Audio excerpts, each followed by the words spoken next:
Bismillahirrahmanirrahim. Assalamualaikum warahmatullahi wabarakatuh. Innal hamdalillah nahmaduhu wa nasta'inuhu wa nastaghfiruh wa na'udzu billahi min shururi anfusina wa min sayyiati a'malina. May yahdihillahu fala mudilla lahu wa may yudlil fala hadiya lahu. Asyhadu an la ilaha illallah wahdahu la syarika lah wa asyhadu anna Muhammadan abduhu wa rasuluh. Rabbi israh li sadri wa yassir li amri wahlul 'uqdatan min lisani yafqahu qawli. Allahumma zidna ilman warzuqna fahman. Allahumma 'allimna bima yanfa'una وانفعنا بما علمتنا إنك على كل شيء قدير. اللهم يا حي يا قيوم برحمتك نستغيث فأصلح لنا شأننا كله ولا تكلنا إلى أنفسنا طرفة عين. Para jamaah kaum muslimin dan muslimat, para hadirin wal hadirat yang semoga senantiasa dirahmati dan diberkahi oleh Allah tabaraka wa taala.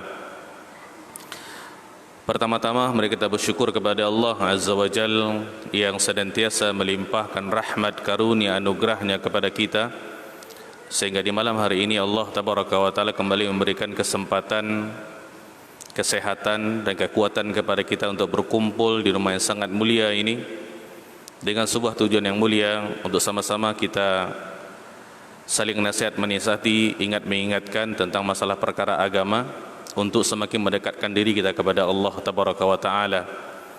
Kita berdoa semoga kita semuanya diberikan oleh Allah Azza wa Jalla ilmu yang bermanfaat dan juga diberikan kemudahan-kemudahan untuk senantiasa mengamalkannya. Amin ya rabbal alamin. Selanjutnya, salawat dan salam semoga senantiasa tercurah kepada baginda Rasulullah sallallahu alaihi wasallam. Allahumma salli ala Muhammad wa ala ali Muhammad. Semoga salawat dan salam tersebut juga tercurah kepada keluarga beliau, kepada istri-istri beliau, ummahatul mukminin, kepada anak-anak beliau, kepada para sahabat radhiyallahu anhum ajma'in, dan senantiasa istiqamah di dalam mengikuti sunnah-sunnah Nabi sallallahu alaihi wasallam ila qiyamis saah. Para jamaah yang dimuliakan oleh Allah Tabaraka wa Ta'ala, kita lanjutkan kajian tentang masalah tauhid ya, yang rutin kita laksanakan setiap Jumat minggu ke-3. Sudah lama kita tidak mengaji bersama ya, semenjak pandemi ini mewabah di negeri kita. Tentu kita berdoa kepada Allah Tabaraka wa Ta'ala, semoga wabah ini segera diangkat oleh Allah Tabaraka wa Ta'ala dan kita bisa kembali kepada kehidupan yang normal. Baik, di pertemuan yang terakhir ya, di bulan Februari saya itu, kita sudah terangkan tentang masalah tauhid ya. Tauhid maksudnya adalah mengesahkan Allah. Mengesahkan itu maksudnya menunggalkan Allah. Dan dia terbagi kepada 3 pembagian. Yang pertama adalah tauhid rububiyah, mengesahkan Allah Tabaraka wa Ta'ala dalam perbuatan Allah. Tauhid rububiyah, mengesahkan Allah pada perbuatan-perbuatan Allah Tabaraka wa Ta'ala. Di antaranya yang merupakan perbuatan Allah Tabaraka wa Ta'ala yang menciptakan, yang menghidupkan, yang mematikan, yang memberikan rezeki, yang mengatur alam, yang menjadikan adanya surga, adanya neraka, dan perbuatan-perbuatan Allah yang lainnya. Nah, kita wajib mentauhidkan Allah tabaraka wa taala dalam rububiyahnya Allah. Maksudnya adalah kita wajib mentauhidkan Allah, mengesahkan Allah di dalam perbuatan-perbuatan Allah. Maka kita katakan tidak ada yang menciptakan kecuali Allah, tidak ada yang mematikan kecuali Allah, tidak ada yang menghidupkan kecuali Allah tabaraka wa taala. Tidak ada zat apapun yang dapat memberikan rezeki kepada seseorang, makhluk apapun, kecuali Allah tabaraka wa taala. Ini perbuatan-perbuatan Allah yang lainnya. Itu tauhid rububiyah, mengesahkan Allah dalam perbuatan-perbuatan Allah. Menurunkan hujan contohnya, itu adalah perbuatan Allah tabaraka wa taala. Kalau ada salah seorang di antara kita mengatakan bahwasanya ada zat lain yang dapat menurunkan hujan, atau ada dewa lain yang bisa melakukan hal seperti itu, maka berarti kita tidak mentauhidkan Allah. Jadi mentauhidkan Allah dalam masalah rububiyah adalah mengesahkan Allah, menunggalkan Allah dalam hal perbuatan-perbuatan Allah. Hanya Allah yang dapat melakukan hal-hal seperti itu, hanya Allah Jalla Jalaluhu. Kemudian yang kedua kita terangkan ketika itu tauhid uluhiyah, yaitu mengesahkan Allah tabaraka wa taala dalam hal perbuatan hamba, peribadatan hamba kepada Allah tabaraka wa taala. Ini adalah tauhid uluhiyah, menunggalkan, mengesahkan Allah di dalam penghambaan diri kita kepada Allah. Di dalam kita beribadah, apapun bentuk ibadah, hanya kita tujukan kepada Allah tabaraka wa taala. Itu tauhid uluhiyah. Dan tauhid inilah yang menjadi misi dakwah para anbiya war rusul. Ya, misi penting dakwahnya para anbiya war rusul, mulai daripada Nabi Nuh alaihi salam sampai Muhammad sallallahu alaihi wasallam, adalah mengajak umat untuk mentauhidkan Allah tabaraka wa taala, mengajak umat untuk mengesahkan Allah di dalam peribadatan kepada Allah. Allah mengatakan dalam surah An-Nahl, وَلَقَدْ بَعَثْنَا فِي كُلِّ أُمَّةٍ رَسُولًا أَنْ يَعْبُدُوا اللَّهَ وَاجْتَنِبُوا الطَّاغُوتَ. Dan sungguh kami telah mengutus pada setiap umat seorang rasul, kata Allah tabaraka wa taala. Apa tugas rasul ini? An ya'budullah, mengajak umat untuk beribadah kepada Allah tabaraka wa taala. Ini adalah makna daripada tauhid uluhiyah. Oleh karenanya apapun bentuk ibadah kita para jemaah, apa saja ibadah, apakah ibadah batin, hati, atau ibadah zahir yang tampak dilakukan oleh anggota tubuh kita, maka hendaklah ibadah-ibadah tersebut hanya yang kita tuju hanya Allah tabaraka wa taala. Allah mengatakan dalam surah Al-Bayyinah, "Wa ma umiru illa liya'budullaha mukhlishina lahuddin." Dan tidaklah kami diperintahkan oleh Allah tabaraka wa taala untuk mensucikan agama ini. Artinya kita beribadah hanya kepada Allah tabaraka wa taala. Ini tauhid yang kedua penting, tauhid uluhiyah ini. Ya. Kemudian yang ketiga, tauhid asma wa sifat. Kita mengimani, meyakini bahwasanya Allah tabaraka wa taala memiliki nama-nama, memiliki sifat-sifat yang layak untuk Allah tabaraka wa taala. Sebagaimana disebut oleh Nabi sallallahu alaihi wasallam di dalam hadis-hadis beliau, masalah seperti ini. Allah punya nama, setiap nama mengandung sifat. Ya. Ketika salah satu nama Allah tabaraka wa taala adalah Ar-Rahman, maka sifatnya adalah Ar-Rahmah. Ketika nama Allah tabaraka wa taala adalah Al-Ghafir, Al-Ghafur, maka sifat Allah adalah Al-Maghfirah, Al-Ghufran, Maha Pengampun. Ya, yang kita kenal ada 99 sifat Allah tabaraka wa taala disebutkan di dalam Al-Quran, dan masih banyak lagi sifat-sifat yang tidak disebutkan oleh Allah tabaraka wa taala di dalam Al-Quran dan juga oleh Nabi sallallahu alaihi wasallam dalam hadis-hadis beliau. Ini tiga pembagian tauhid para jemaah menunjukkan oleh Allah tabaraka wa taala yang sudah kita terangkan pada pertemuan yang sebelumnya. Kemudian juga kita terangkan tentang masalah lawan daripada tauhid, yaitu perbuatan syirik, menyekutukan Allah tabaraka wa taala. Syirik adalah menyamakan selain Allah dengan Allah, Syirik adalah menyamakan selain Allah dengan Allah pada perbuatan-perbuatan yang khusus bagi Allah. Ya, kita ulangi, syirik adalah menyamakan selain Allah dengan Allah di dalam hal-hal yang merupakan pengkhususan bagi Allah tabaraka wa taala. Dan makna tauhid para jemaah itu sangat luas. Makna syirik sangat luas. Bukan hanya sekedar ketika seseorang sujud ke berhala, ke patung, itu adalah syirik.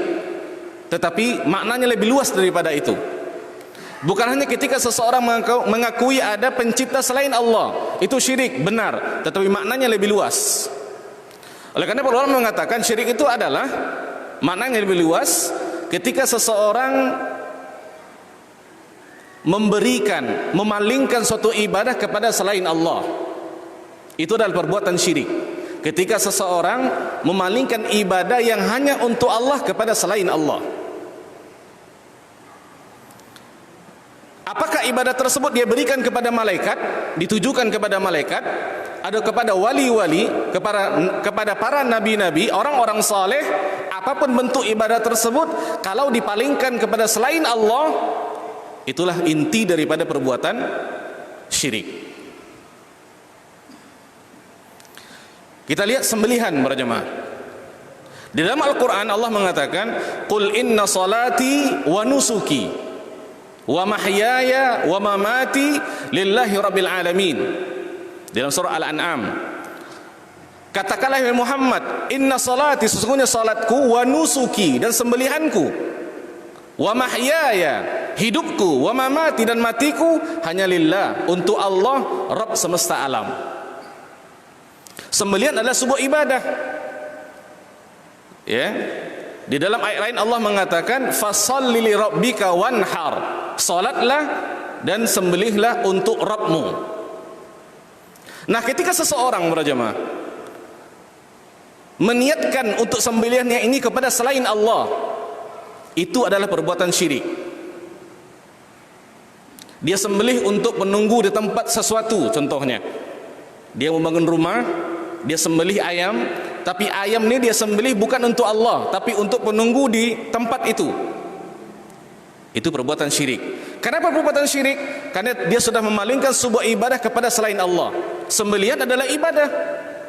Yang hanya kita tuju dalam sembelihan kita adalah Allah tabaraka wa ta'ala. Nah, ketika dia niatkan untuk sembelihannya itu adalah selain Allah, itulah perbuatan syirik. Ketika seseorang menyembelih untuk tempat-tempat yang angker menurut mereka, disembelih untuk penunggu yang ada di situ, maka itulah perbuatan-perbuatan syirik. Kenapa perbuatan syirik? Karena dia telah memalingkan suatu ibadah kepada selain Allah. Sembelihan yang hanya untuk Allah tabaraka wa ta'ala, tetapi dia berikan kepada jin-jin, penunggu-penunggu yang ada di tempat tersebut. Tidak boleh berjamaah. Tentang masalah tawakal, contoh lain, tawakal. Tawakal itu maksudnya adalah seorang hamba wajib menggantungkan hatinya hanya kepada Allah dalam apapun perkara yang ada. Menggantungkan hati hanya kepada Allah. Ketika seseorang berusaha, hendaklah dengan usaha ikhtiar yang dilakukan juga dia mesti menggantungkan hatinya hanya kepada Allah. Minta kepada Allah, mohon kepada Allah, gantungkan hati kepada Allah. Nah, ketika seseorang menggantungkan hatinya kepada selain Allah, itulah perbuatan syirik. Contohnya apa? Ketika seseorang memakai jimat, raja, azimat, susu, pelet, pelaris, apa saja bentuknya. Ketika seseorang memakai jimat, berarti dia telah menggantungkan hatinya kepada jimat tersebut, benda yang dia buat sendiri, benda yang dibuat oleh seorang makhluk. Dia tinggalkan Allah tabaraka wa ta'ala. Dalam hal apa? Seseorang kalau memakai jimat Bapak dan Ibu, tujuannya adalah untuk memberikan manfaat kepadanya dan menolak bala. Kan gitu. Kita kalau lihat di anak-anak kita, anak kecil umur sebulan, 2 bulan, 3 bulan, orang tuanya takut anaknya terkena ain, penyakit ain, maka digantungkan di pundak anaknya seperti benang hitam, kemudian dalamnya ada sesuatu. Ya, kalau kita tanya untuk apa nih Pak, Bu? Oh, ini Ustaz untuk penangkal daripada ain. Itulah jimat, para jemaah. Karena yang dapat mengangkat penyakit daripada seseorang menolak adalah Allah tabaraka wa taala. Oleh karena untuk anak-anak ada kaidah-kaidahnya. Ada wirid-wirid yang kita baca kepada anak-anak kita kalau kita ingin anak kita bebas daripada gangguan jin dan syaitan. Seperti sabda Nabi SAW, beliau sering membacakan di ubun-ubun daripada cucunya bacaan u'idzuka bikalimatillahi tammati min kulli syaitanin wa hammah wa min kulli ainin lamah. Bacaannya kita bacakan kepada anak-anak kita setiap pagi dan setiap sore, yang mana zikir-zikir seperti itu yang bisa membentengi diri mereka daripada gangguan-gangguan jin dan syaitan. Kenapa? Karena kita minta kepada Allah tabaraka wa ta'ala, kita gantungkan hati kita kepada Allah. Nah, ketika seseorang memakai jimat, maka hatinya tergantung kepada jimat tadi, untuk dia bisa kebal contohnya, ya, tidak sanggup parang yang tajam untuk menembus kulitnya, melukai kulitnya, dia pakai jimat, mendatangkan manfaat, menolak mudarat daripadanya. Ini adalah perbuatan syirik.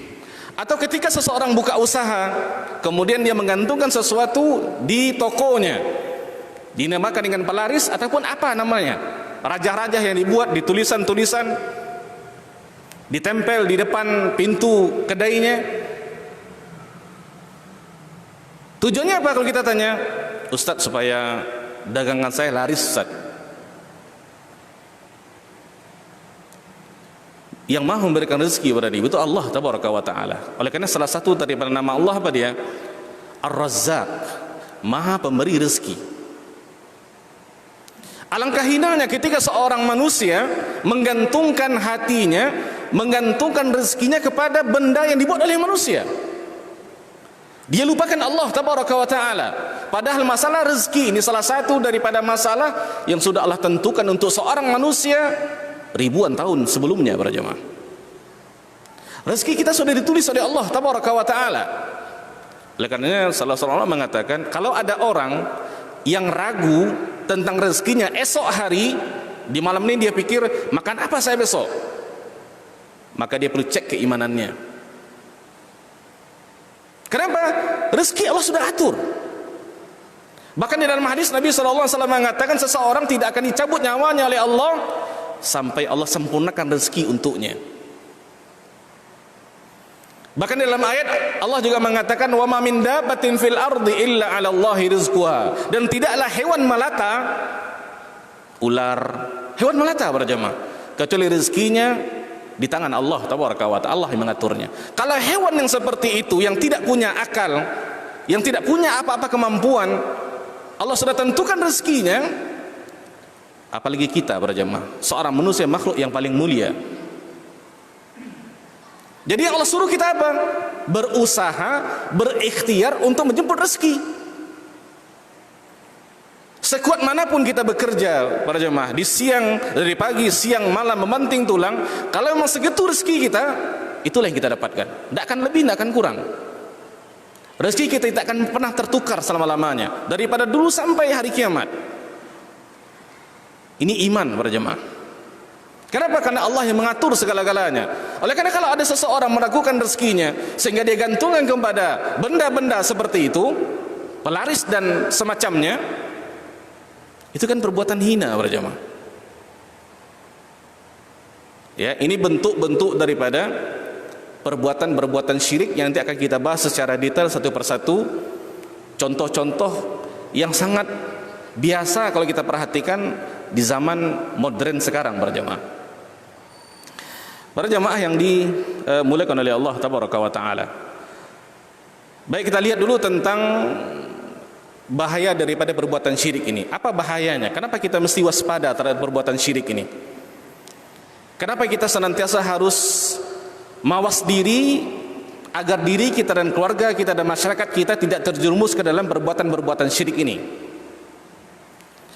Yang pertama, disebutkan oleh para ulama, bahaya daripada perbuatan syirik ini adalah Allah tidak akan mengampuni dosa pelaku syirik apabila meninggal dunia di atas kesyirikan dia tidak bertaubat.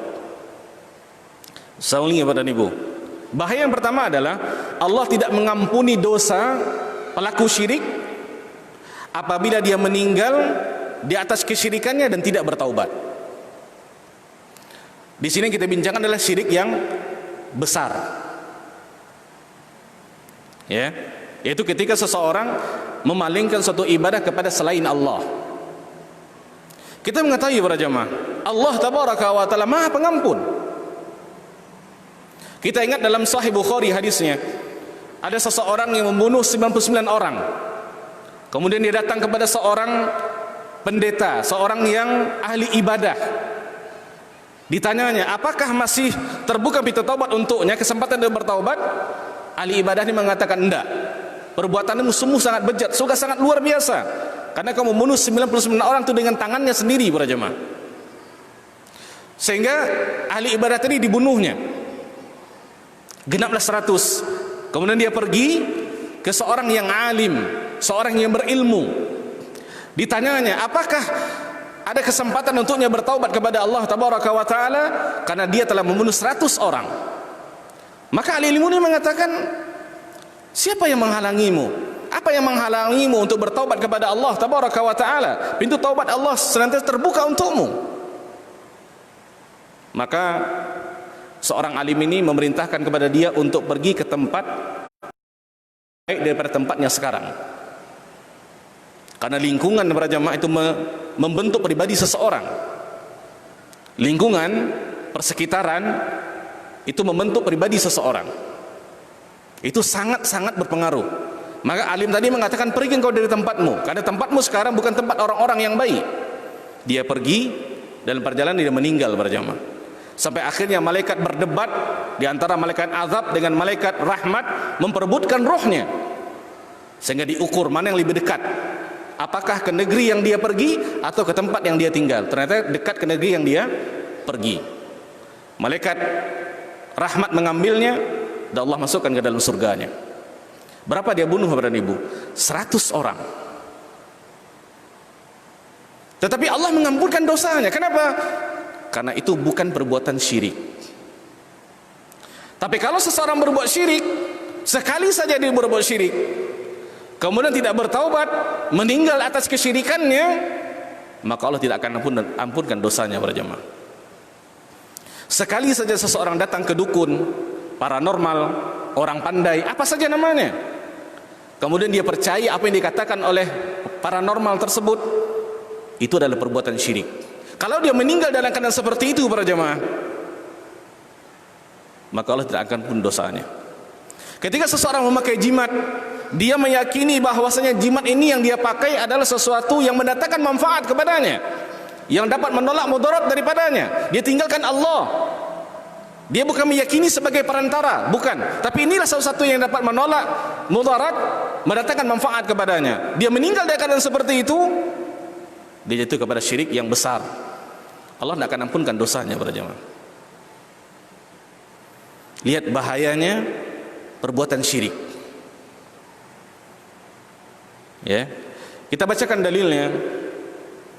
Ini di dalam surah An-Nisa ayat 48. Nanti Bapak Ibu bisa kembali ke rumah, lihat Qur'annya, lihat Qur'an terjemahannya, buka surah An-Nisa di juz yang kelima, ayat 48. Allah mengatakan, innallaha la yaghfiru an yushraka bihi wa yaghfiru ma duna dzalika liman yasha. Sesungguhnya Allah tabaraka wa taala tidak akan mengampuni dosa syirik. Allah tidak akan mengampuni dosa seseorang yang berbuat syirik.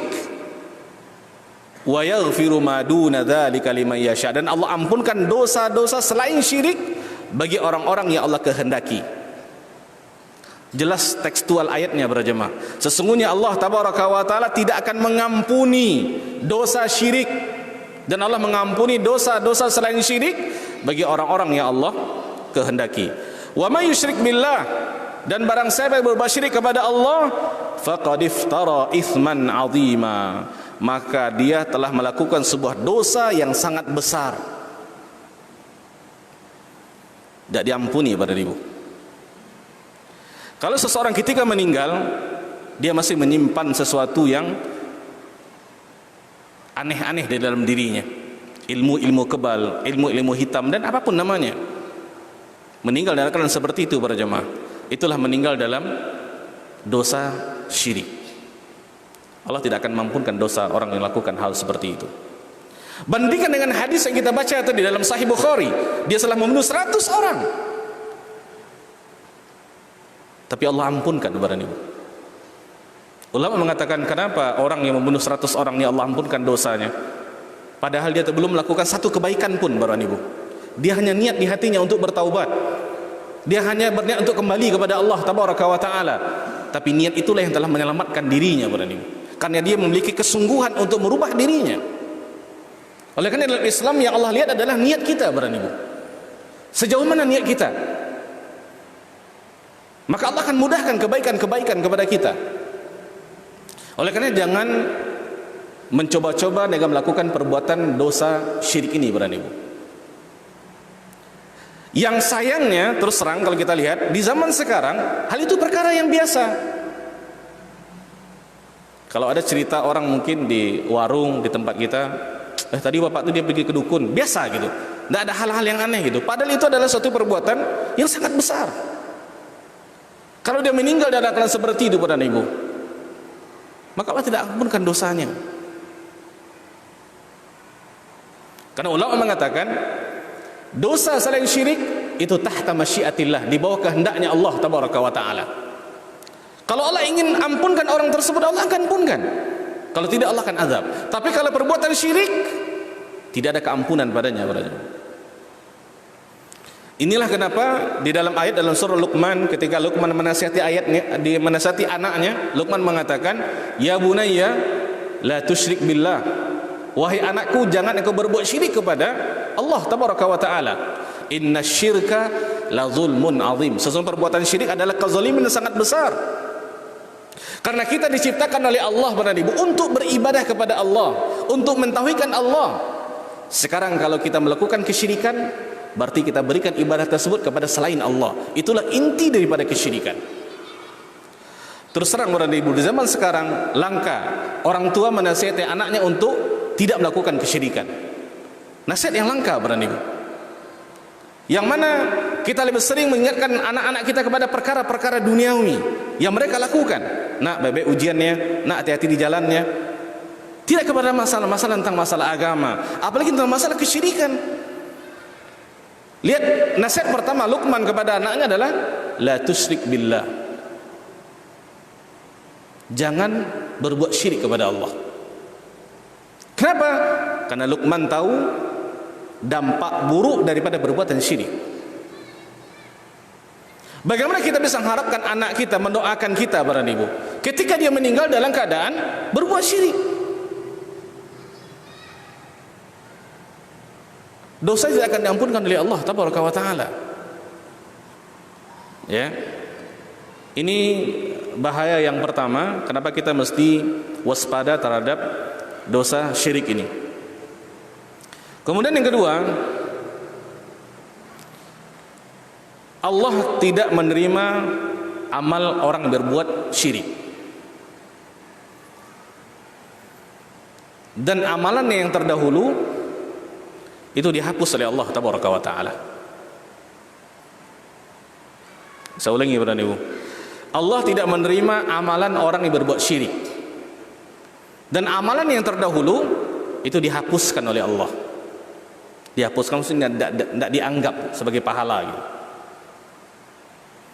Di dalam Al-Quran, dalam surah Az-Zumar ayat 65, surah Az-Zumar ayat 65, Allah mengatakan, "Wa laqad uhiya ilaika wa ila alladhina min qablika la in asyrakta la yahbatanna 'amaluk wa la takunanna minal khasirin."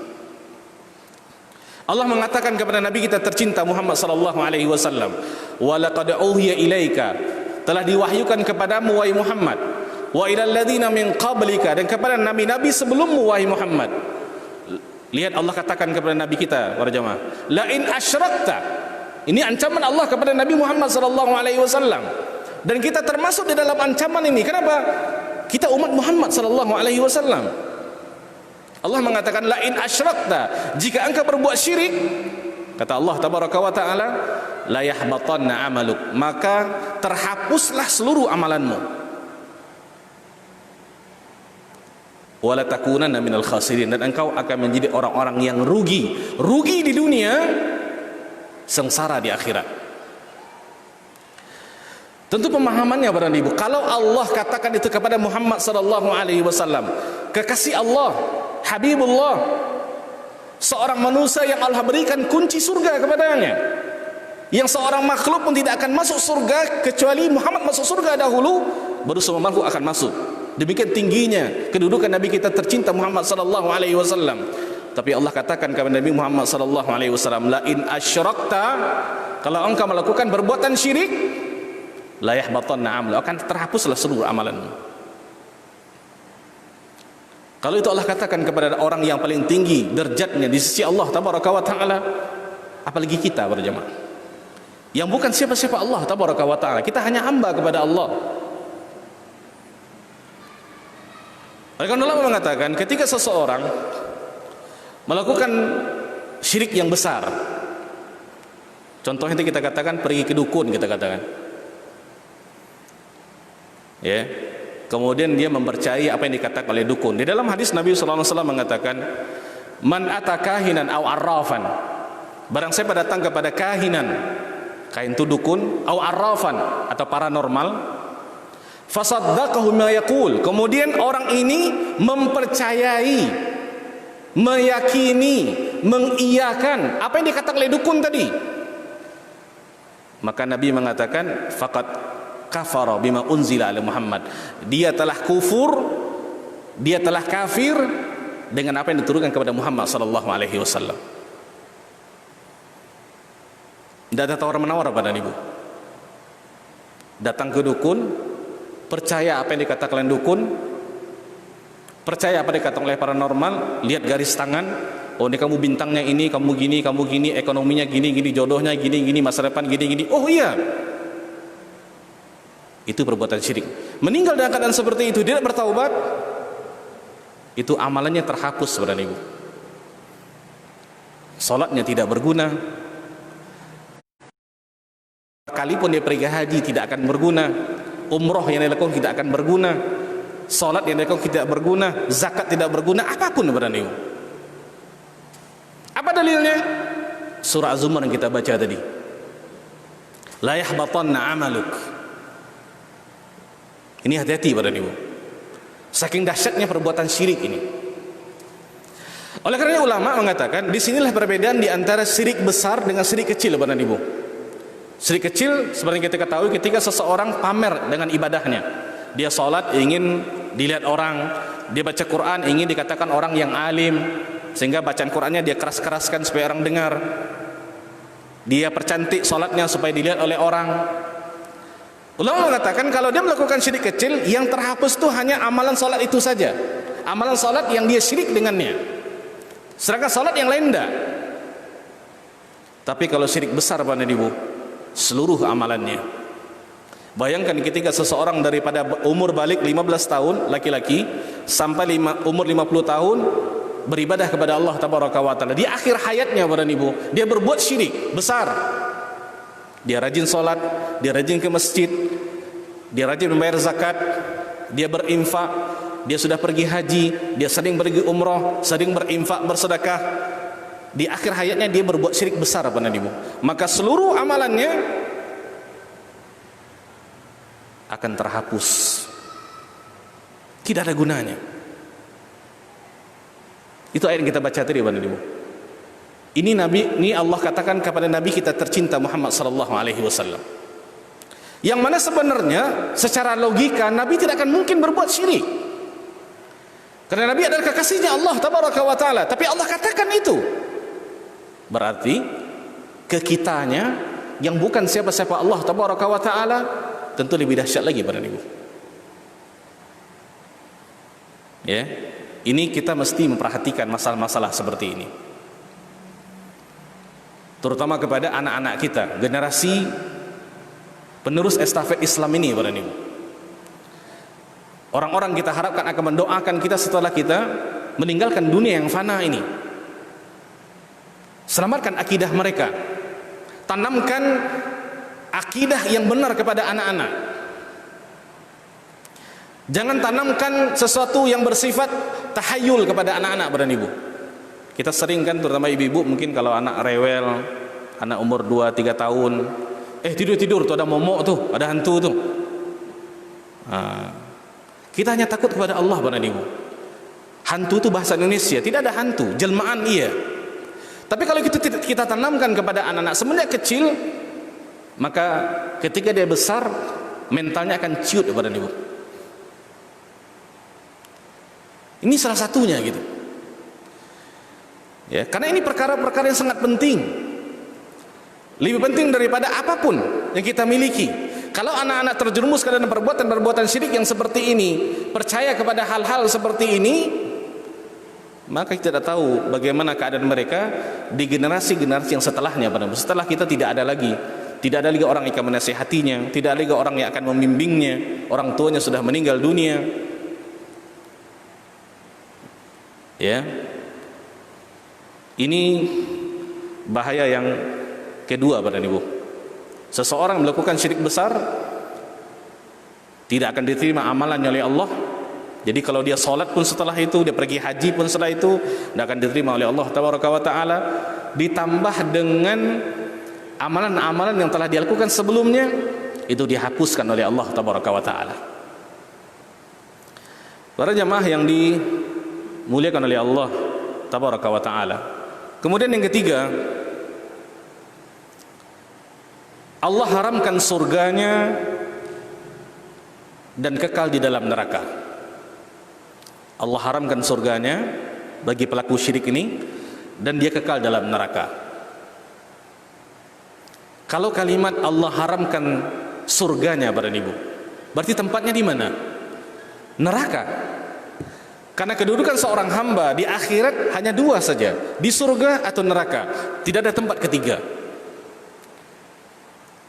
Dalilnya adalah dalam Al-Quran, di dalam surat Al-Ma'idah ayat 72, ini di juz yang ke-6, Allah mengatakan, innahu may yusyrik billah faqad harramallahu alaihi al-jannah wa ma'wahu an-nar wa ma lidh-dhalimin min ansar. Sesungguhnya orang yang mempersekutukan sesuatu dengan Allah, sesungguhnya seseorang yang melakukan perbuatan syirik, dosa syirik, faqad harramallahu alaihi al-jannah, maka pasti sungguh Allah akan haramkan atasnya surga. Maka sungguh Allah akan haramkan atasnya surga. Wa ma'wahu nar, dan tempatnya adalah neraka. Wa ma lidh-dhalimin min ansar, dan tidak ada penolong bagi orang-orang berbuat zalim. Orang-orang melakukan perbuatan syirik kepada ibu, itu Allah haramkan surga, tempatnya neraka, dan dia tidak akan memiliki penolong. Di antara yang dapat menolong kita, para ibu, nanti di hari kiamat, disebutkan dalam hadis Nabi SAW, di antaranya adalah syafaat Nabi Muhammad SAW. Kita umat Muhammad SAW, Nabi tunggu kita di telaganya. Yang dikatakan dalam hadis sahih, kalau seseorang minum daripada telaga Nabi SAW, dia tidak akan pernah dahaga selama-lamanya. Huru-hara di hari kiamat, para ibu. Matahari dekat. Sedangkan matahari jauh sekarang sudah luar biasa panasnya, Kota Pekanbaru ini. Lagi dekat mataharinya. Keringat ikut kepada amalan seseorang. Semakin banyak amalannya, semakin sedikit keringat yang akan menutupi tubuhnya. Semakin sedikit amalannya, semakin banyak keringatnya yang akan menutupi tubuhnya. Salah satu yang dapat menolong kita, para ibu, adalah syafaat Nabi Muhammad SAW. Nah, orang yang berbuat syirik, tidak bertaubat kepada Allah Tabaraka wa Ta'ala, Allah haramkan surga, Nabi tidak akan bisa menolongnya. Karena salah satu yang dapat menolong seseorang dalam keadaan seperti itu adalah syafaat Nabi Muhammad SAW. Kemudian juga yang dapat menolong adalah syafaat teman-teman kita yang soleh, para ibu. teman-teman yang sama datang ke masjid, salat bersama, taklim bersama, tahsin bersama, orang-orang soleh yang seperti itu Bapak dan Ibu, itu bisa memberikan syafaat kepada kita. Dalam sebuah hadis sahih, nanti ketika Allah sudah memasukkan orang-orang ke dalam surga, maka orang-orang ini kehilangan teman-temannya. Mereka mengatakan, aina ashabuna, di mana teman-teman kami? Yasumuna ma'ana wa yusalluna ma'ana, dia salat bersama kami, berpuasa bersama kami, wa yahujjuna ma'ana, berhaji bersama kami. Ainahum, mana mereka? Yuqalu lahum, dikatakan kepada mereka, innahum finnar, mereka di dalam neraka. Maka mereka minta kepada Allah agar orang-orang sahabat-sahabat mereka ini yang di dunia ini dikeluarkan. Maka Allah berikan wewenang kepada orang-orang soleh, dengan syafaat mereka, teman-teman mereka dikeluarkan daripada neraka. Ini salah satu dikatakan oleh para ulama, manfaat baik berteman dengan orang soleh, bermanfaat di dunia, mendapatkan syafaatnya di akhirat. Orang-orang soleh Bapak dan Ibu. Nah, ketika seseorang melakukan kesyirikan, kalau ada seorang teman kita melakukan kesyirikan, sesoleh manapun kita tidak akan bisa menolongnya. Jangankan kita, Nabi SAW pun tidak akan bisa menolongnya. Kenapa? Allah sudah mengatakan dalam Al-Quran, wa ma lil-zalimina min ansar. Tidak ada seorang pun yang dapat menolong orang-orang berbuat zalim. Karena orang-orang melakukan kesyirikan, hakikatnya dia telah melakukan sebuah kezaliman. Dia meletakkan suatu ibadah bukan untuk Allah, yang seharusnya untuk Allah. Luar biasa Bapak dan Ibu. Nah, dengan 3 bahaya yang kita sampaikan secara ringkas, dan masih banyak lagi Bapak dan Ibu, apakah kita tidak khawatir ya dengan perbuatan-perbuatan syirik yang terjadi pada zaman sekarang?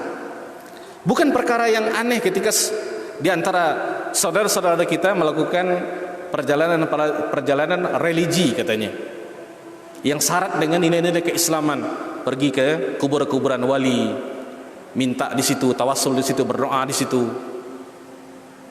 Doa itu hanya untuk Allah Bapak dan Ibu.